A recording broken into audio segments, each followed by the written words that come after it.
Thank you all very much. The table has been set and most of the meal has been delivered, so I'll be able to abbreviate my servings to you. However, there are a couple of things that I would like to add, and the first one, I think, is what I call the 7 facts of life.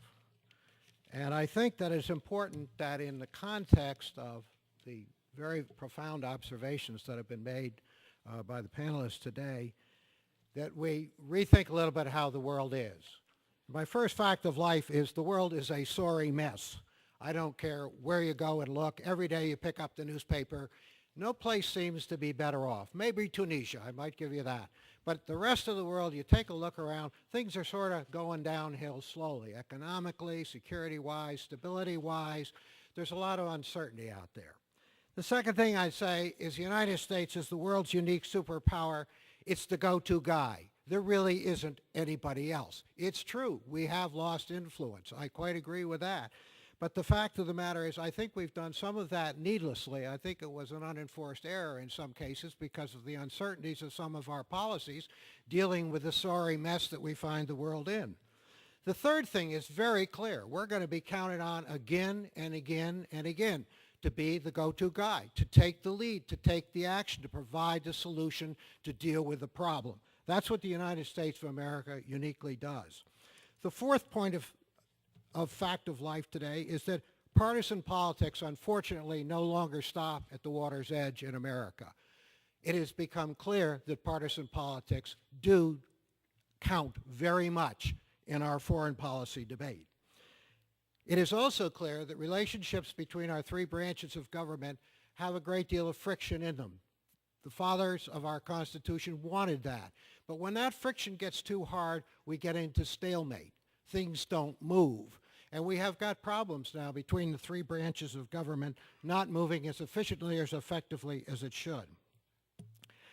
The next fact of life is very clear to all of us, is that the economy has sucked the oxygen out of the national security debate and just about every other debate except certain congressmen's underwear in this town.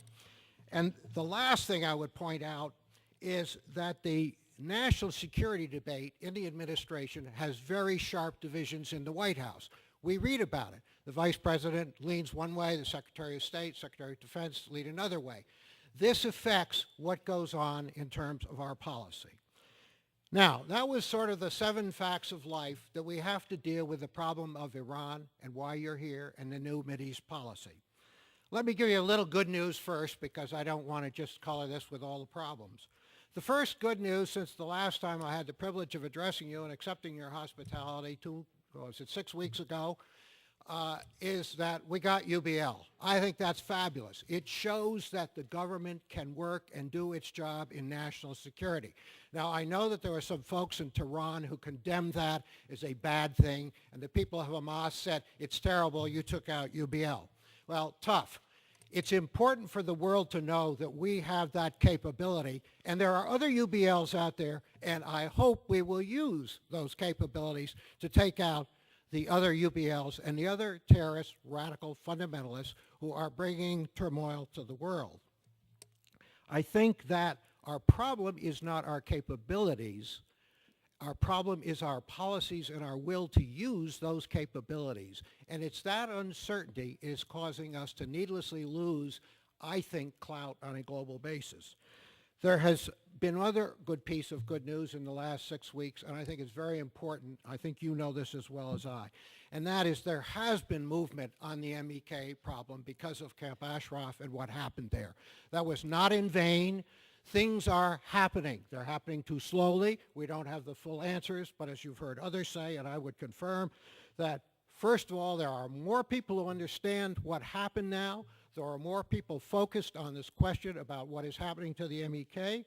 There is a question about who is going to be the protectorate of the MEK in the days ahead. And then there is a more basic question about who is going to lead to the question as we approach the December deadline of what happens to the camp. So this is a good area in the sense of we are getting people to recognize there's an issue. Congressmen are paying attention. People in the State Department are paying attention. and there are people who are involved with the responsibility of dealing with this problem who are beginning to deal with it. That is good news, and you should get some credit for that, and I readily give it to you.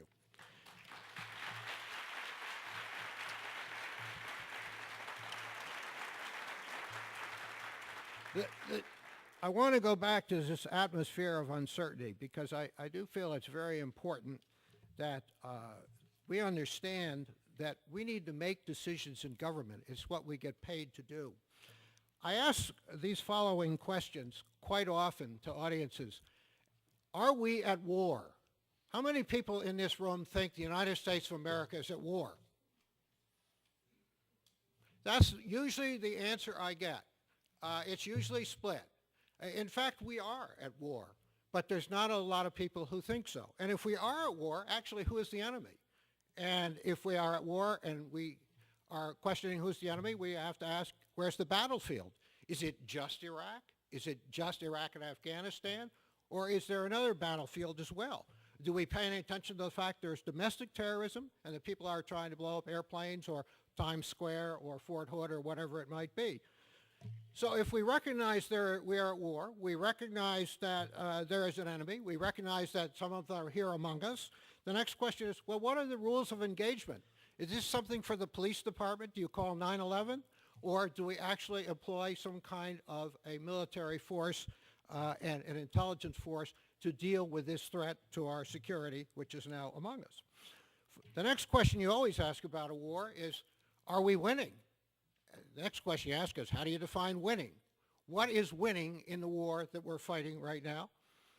And when you get through all of this and you look at the fact that there are more UBLs out there, just taking out Osama bin Laden didn't do it.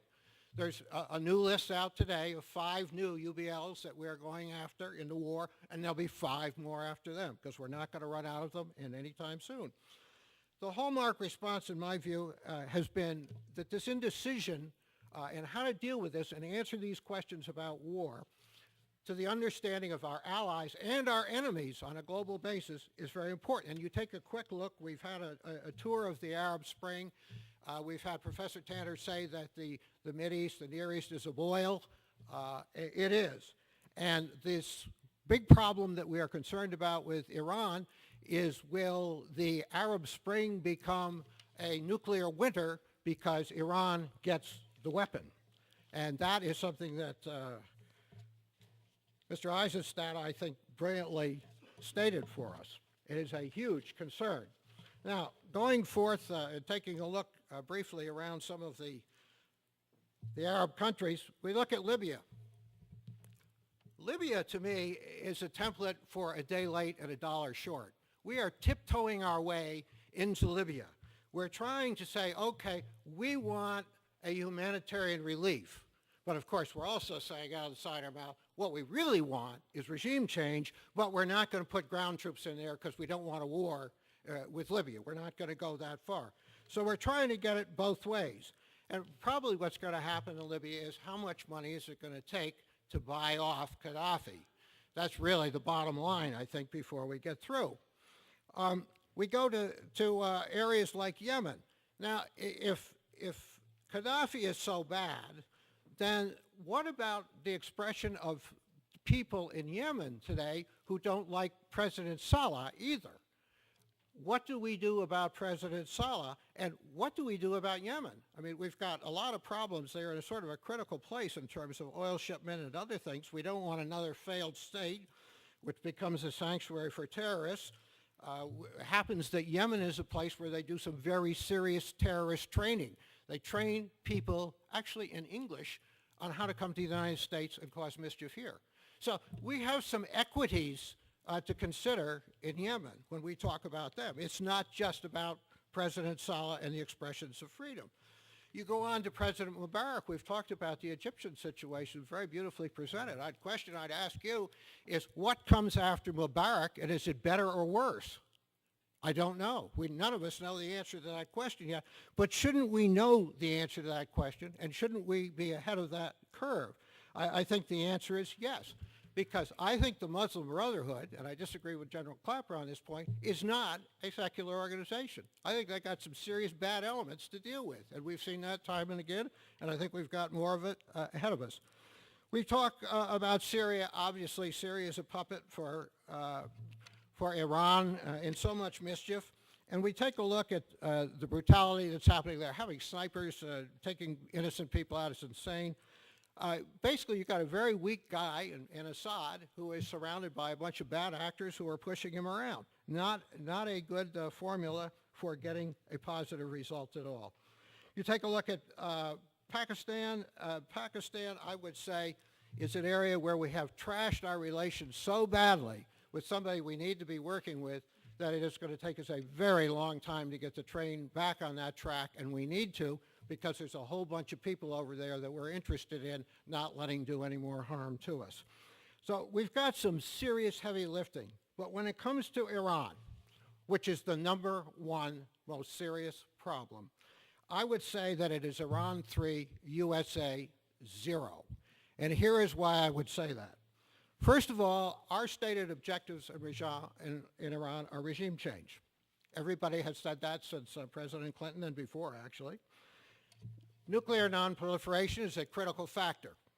How are we doing on that? Not so well. You read the papers. This is not an intelligence revelation. You read the papers, you've been discovering they're cheating. Oh, no. They're actually using all those techniques and mechanics, and they're actually building a weapon over there. And even though we're negotiating, every day we negotiate, they get more capability, and we make less progress. So we're not doing so well on the proliferation, the non-proliferation. And in the area of exporting mischief, does anybody seriously think that Iran is exporting less mischief today through Hezbollah or the relationships in Syria or any place else taking advantage of this Arab Spring that we've already heard about? So I would say that we are not doing as well as we should be doing at all in this sort of brief tour that I've given you. Now, when we talk about our policy today, I am not talking about the British fleet on the Potomac River and the British Army climbing up the stairs of the White House with lit torches a couple hundred years ago. I'm not talking about defending the homeland. I'm talking about the policy of how we employ our national security capabilities in a global world as it exists today. And that gets into questions like preventing regional instability, preventing disruption of commerce, championing the oppressed, aiding the freedom seekers, stopping nuclear proliferators and regimes who are actively providing lethal aid and materials against our troops overseas. These are the kinds of questions where we have to ask ourselves, can just negotiation do a trick, or do we need to deploy some force, some kind of force or persuasion that goes beyond just normal, old-school diplomatic negotiation? I think that the question that comes to mind most for me, other than the recent Camp Ashraf situation, I was looking into the history of our acting on humanitarian causes. And it's interesting that there's a lot of always humanitarian causes out there. The globe is a sorry place, as I say. We've got Darfur, where we did something, Libya, where we're around the edges, sort of. Rwanda comes to mind. And if you deal with the kind of genocide that took place in Rwanda, and you're thinking about human rights and so forth, you think, my gosh, is there any excuse for us sitting on our hands during that terrible event when 400,000 to 500,000 people, ethnic tribes people, got murdered? The answer is, if that isn't a trigger for the United States of America to do something, then what is the line? What is the line we use to make a decision? Do our policymakers use? Now, lately it has become very, very fashionable to talk about regime change. There's three problems with regime change. The first question is, who gets to decide what regime to change? Let's think about that for a second. Who is it that we don't like that we might want to change the regime? Well, should it be the President, the Secretary of Defense, the State Department, head of a CODEL from Congress who got treated badly in a country? Who is going to make these decisions about let's get rid of that person or that regime. Actually, that belongs to the responsibility of the sovereign nation. Now, if it's an oppressed nation, who makes the decision about how to relieve the oppression so that the people in that nation can express themselves in a way that will affect regime change? Can you actually do that?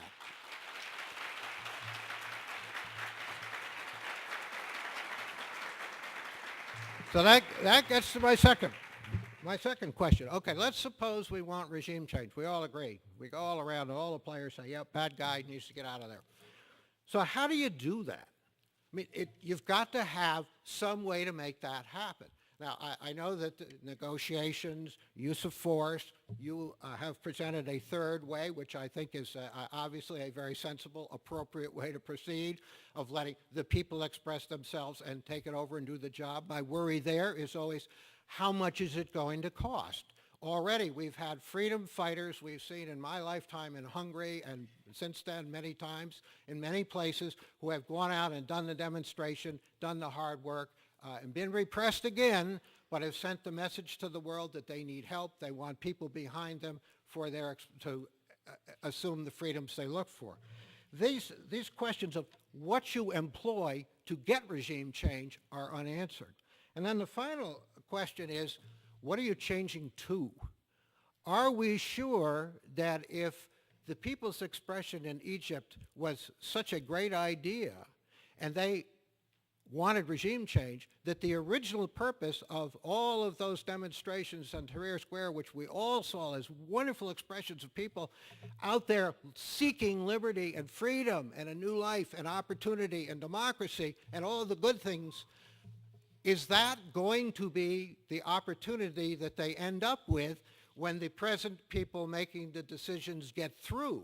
And are we going to end up thinking, well, Mubarak wasn't so bad after all. Maybe he was a better friend than we thought. And it's more than just a friend, because we have all kinds of people in the world who are human beings. That means they are less than perfect. Some of them are good leaders, some of them are bad leaders, some of them measure up well, some of them don't. Most of us can agree on the really evil people who ought to get taken out, who are not treating their people properly. So I don't think that's as difficult a chore, and I think we have found a way that we haven't talked much about because it's very impolite to talk about. It's the solution we used dealing with UBL. We have created a capability in our country where we can marry up our special forces people and our intelligence assets, and we can do amazing things. Now, I am not advocating targeted assassinations of leaders we do not like. That's a lousy game to start. It's a slippery slope, and you go downhill. But I am saying in places where our national security is threatened or where real genocide is going on, we have capabilities that we can use effectively to take the mischief makers out of the program. And I think that is an area that we need to spend more time focusing on. You hope that in most situations that won't happen. But it is important to know that the United States of America, because it has had to develop that capabilities to protect itself, has indeed protected itself and will continue to protect itself against the UBLs and anybody else of that ilk who want to do us and all Americans harm. We're in a position today where we can do something if we only will. We can't kick down the situation on the MEK anymore, or on Camp Ashraf. We're running out of time. We've got a deadline coming up. We know that we can count on other international organizations to help somewhat, but when you get down to it, the real force, the real factor, the real pusher and shover is going to be the United States of America. And that's why we have to encourage our Department of State to come up with the answers on what they are going to do to finish this review. As I say, you've given them a lot to think about. You've given them a third way to proceed towards removing what I would say is an autocratic theocracy of people who are certainly opposing anything like a free democratic republic. And I also would say that we are owed an explanation by both the Department of State and by President Maliki on what actually happened at Camp Ashraf. I'm not satisfied I understand that. I think that we need more assurances of what is going to happen in terms of protection as we proceed, and then, of course, the final justice.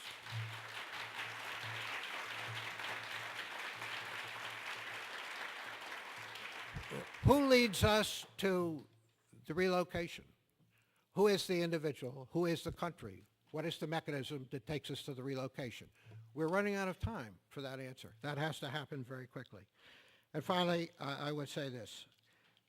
A colleague of mine in Congress now said that one of the failures of the United States of America in the last century, late last century, when we were beginning to understand terrorism and this autocratic, despotic leadership that was taking hold in some places, it's because we did not ID the implacable fanatics who are out there. And we do have implacable fanatics. I would say you'd find some in Hamas and Hezbollah. Ahmadinejad would qualify, in my view. These are not partners for peace. These are people who are openly committed to our destruction. And I would suggest that we learn something from Mr. Netanyahu when he was here, that an enemy who wants to kill you is not an enemy that you can negotiate with. Thank you very much.